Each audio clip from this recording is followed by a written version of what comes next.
आप सभी को नए साल की ढेरों शुभकामनाएं। नया साल है और जो कुछ हमने पिछले 2 सालों में देखा उसके बाद मन में कई सवाल उठ रहे हैं। कैसा रहेगा ये साल? कोरोना कितना असर डालेगा? राजनीति किस करवट बैठेगी? और इन सारे सवालों का जवाब देने के लिए हमारे साथ यहाँ मौजूद हैं बेहद खास मेहमान ज्योतिषाचार्य संजीव रंजन मिश्रा मेरे साथ। बहुत स्वागत है सर आपका एबीपी न्यूज पर। सर, आपके मन में भी बहुत सारे सवाल होंगे, आपने लोगों से भी इन सवालों के बारे में सुना होगा। तो सबसे पहले तो देखिए, नए साल की शुभकामनाएं आपको। और यही मेरा सवाल और दर्शक भी आज यही जानना चाहेंगे कि देश के लिए आने वाला ये साल कैसा रहने वाला है। प्रारंभ में मैं बता दूं कि भारतीय ज्योतिष के हिसाब से ये नया वर्ष प्रारंभ होता है चैत्र शुक्ल प्रतिपदा से। अंग्रेजी तिथि के आधार पर 1 जनवरी से नया वर्ष प्रारंभ होता है। वैसे आने वाले वर्षों में जो ग्रह संचरण हैं वो इतने ज़्यादा महत्वपूर्ण हैं कि ये बहुत दूरगामी परिणाम देंगे, क्योंकि एक साथ 3 ग्रह जो बड़े ग्रह हैं, बृहस्पति है, शनि है, राहु केतु का परिवर्तन एक साथ मार्च अप्रैल महीने में हो रहा है। और इतने ज़्यादा परिवर्तन है ये मेजर परिवर्तन की ओर इंगित करता है, जिससे व्यापारिक क्षेत्र में हो या आर्थिक क्षेत्र में हो या राजनीतिक क्षेत्र में हो, देश और विदेश में दूरगामी परिणाम लाएंगे ये।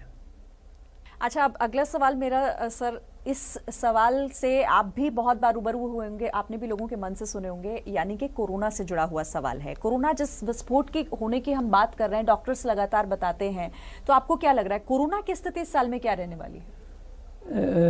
जो पिछले साल 2 साल पहले जो महामारी प्रारंभ हुई थी 2020 में, खास करके 2019 सितंबर के बाद में एक ग्रहण पड़ा था, सूर्य ग्रहण, उसके बाद में कोरोना का प्रादुर्भाव हुआ था और ये अभी कंटिन्यूड है। लेकिन जैसे ही शनि मकर राशि से कुंभ राशि की तरफ संचरण करेगा, जो कि मार्च में हो रहा है, उस समय तक ज़्यादा से ज़्यादा कोरोना का प्रभाव देखा जा सकता है। उसके बाद इसके प्रभाव कम होते नजर आएंगे, या कोरोना रहेगा लेकिन उससे भय होने की कोई बात नहीं होगी। मैक्सिमम प्रभाव इम्पैक्ट हो सकता है मैक्सिमम रूप से, तो वो मार्च तक रहेगा। उसके बाद इसके कम होने की पूरी संभावनाएं हैं, जिससे किसी तरह का कोई भय आम जनमानस में ना पड़े। यानी आप ये कह रहे हैं कि साल की शुरुआत में ये परेशान जरूर कर सकता है, मार्च के बाद में ठीक हो जाएगा, ये बाद में स्थिति ठीक हो जाएगी, ठीक हो जाएगी। मार्च में बाद स्थिति हो जाएगी। कुछ न कुछ इसके इम्पैक्ट रहेंगे। वैक्सीनेशन लोगों को लेना पड़ेगा, सतर्कता लोगों को बरतनी पड़ेगी, लेकिन जिस तरह की भयावह स्थिति पिछले साल हम लोगों ने देखा, वैसी स्थिति अगले आने वाले सालों में नहीं है।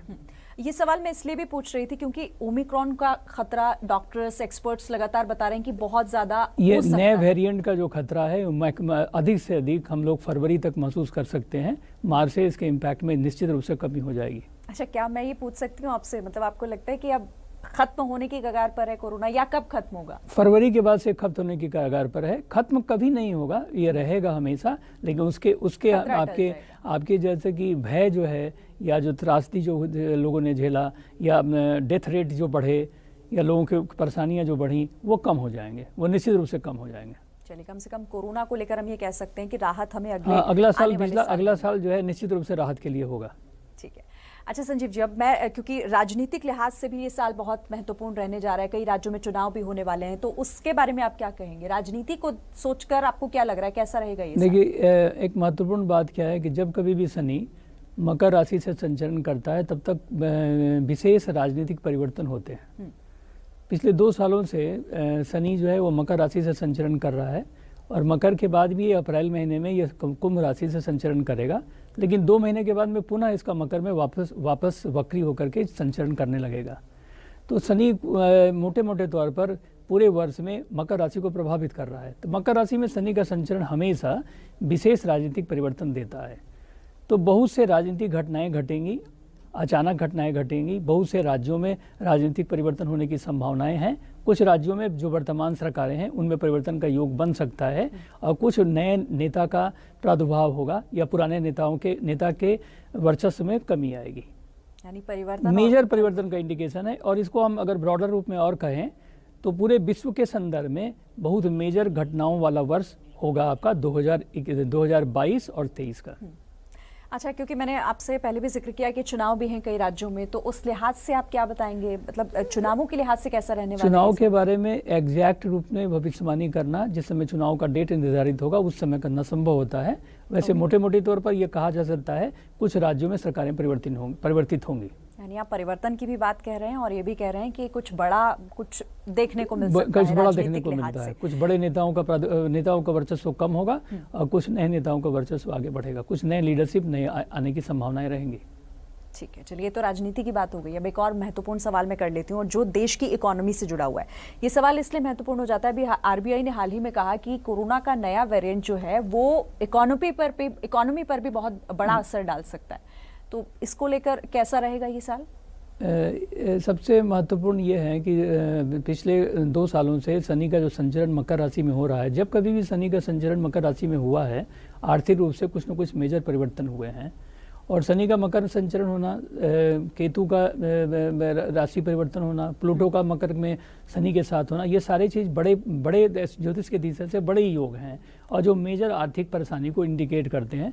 1930s में ग्रेट डिप्रेशन हुआ था, उसके बाद का समय, उसके बाद ये पहली बार का समय है जो पिछले 1.5 साल 2 सालों से चल रहा है, जहाँ पर पूरे विश्व में आर्थिक मंदी की अवस्था है और मेजर आर्थिक परिवर्तन देखने को मिलेंगे।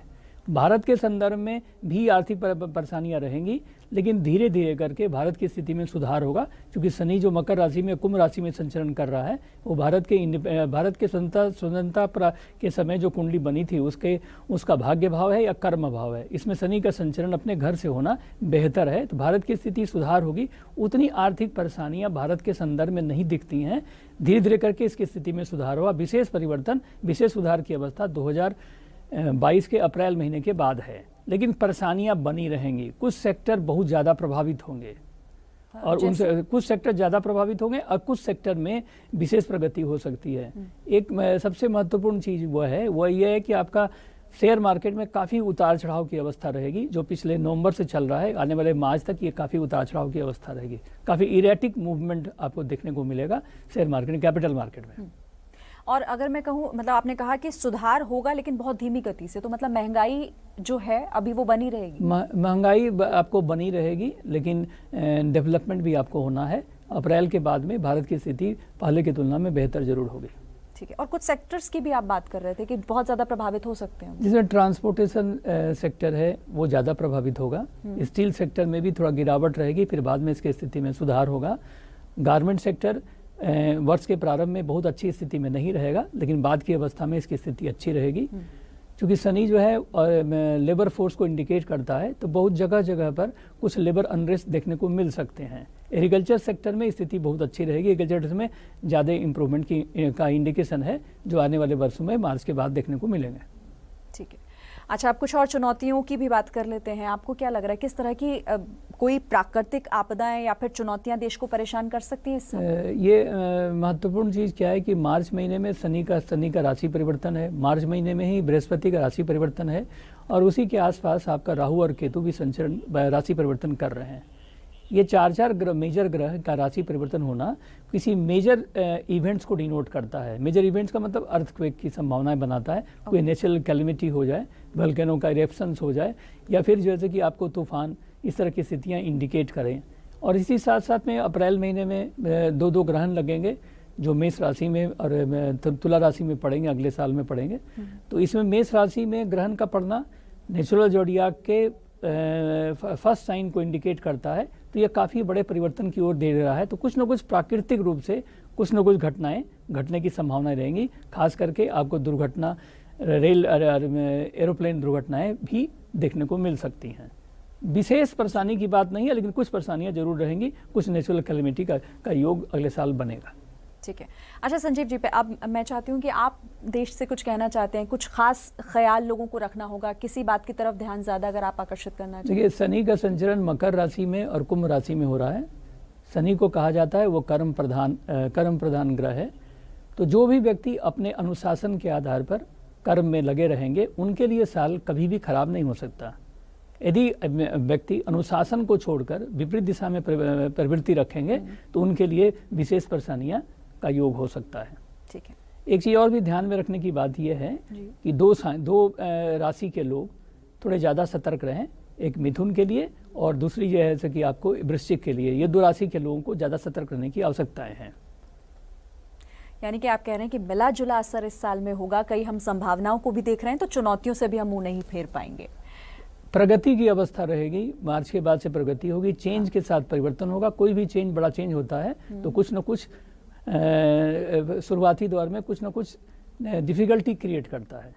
ये ट्रांजिशन का फेज है जहाँ से शनि जो है कि अपने मकर राशि से कुंभ राशि में जा रहा है। तो ये ट्रांजिशन का फेज जो है सो कुछ अस्थिरता के साथ साथ में बड़े अस्थिरता की तरफ भी इंगित करेगा।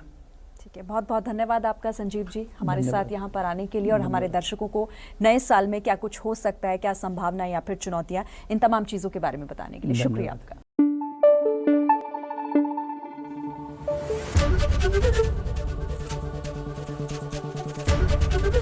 एबीपी न्यूज आपको रखे आगे।